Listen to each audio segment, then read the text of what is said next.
Hi, I'm Hannah, founder of Love to Dream.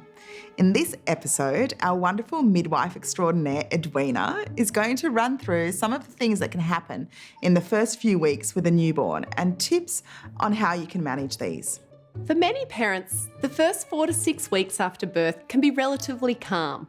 Your baby seems to sleep a lot. They move through the day and night, sleeping and feeding. Then around the 6-week mark, sometimes a little earlier, sometimes a little later, it's like kapow. Out of nowhere, your baby wakes up and has increasing periods where they cry and become unsettled. And it can be a shock. It was all going pretty well. 6 weeks is a new developmental stage, so there is a reason for this change in your baby, and it's easy to panic. It's not unusual for parents to start feeding, holding, rocking their baby to sleep, and to get them to sleep at this point. But these techniques can start to create habits that interfere with a baby learning to self-soothe. With the increased fussiness and crying, you might even start thinking your baby has reflux or colic or wind because they seem so unsettled.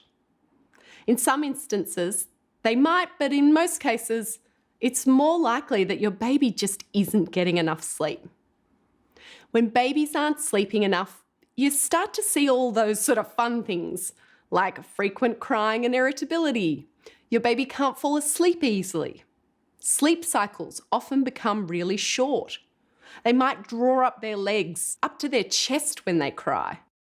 You may even experience difficulty with feeding your baby. They jerk their arms and legs around a lot. And overall, they just seem really unsettled and unhappy. You know what you're like when you're tired or exhausted. Babies work the same way. They can't cope when they're not getting the sleep they need. They become overtired, overstimulated. Their little bodies become tense and rigid, and it's really hard for them to relax and calm down. Interestingly, when they do start getting the sleep they need, what you thought might have been reflux, colic, or wind disappears. But not in all cases. So please, don't use this information to diagnose your baby. Remember, if you're worried about your baby's health in any way, see your GP or paediatrician. Now, you may think it's too early for a newborn to start to learn to self-settle at 6 weeks, but actually, this is a wonderful time to start laying down the foundations for healthy sleep habits and to gently teach them how to self-soothe.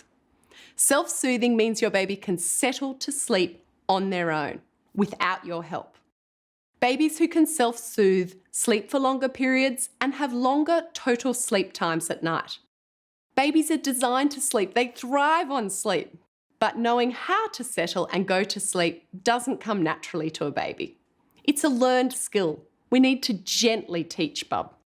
The first 4 weeks with your newborn is all about looking after yourself, getting to know your baby, getting used to feeding and pretty much adjusting to your new life together. After this, you can start to implement the 4 foundations to healthy sleep that we're going to take you through and start teaching your baby to sleep. You can certainly start practicing them in the first 4 weeks. Just don't put any pressure on yourself. You've got enough on your plate. In fact, you can begin to lay the 4 foundations to healthy sleep whenever you're ready. From birth, 4 weeks, 6, or even 8 weeks. It's your choice. And although it's easier to start in the first few weeks, don't worry if you have an older baby who has sleep or routine issues, or if you think they're starting to develop some sleep issues. You can get your baby's sleep back on track by getting the foundations in place. It might just take a little more time to form new sleep habits, but I promise they'll learn. Remember to look for the lesson summary below this video. You'll find extra information links and you can download printable guides to refer back to when you need them.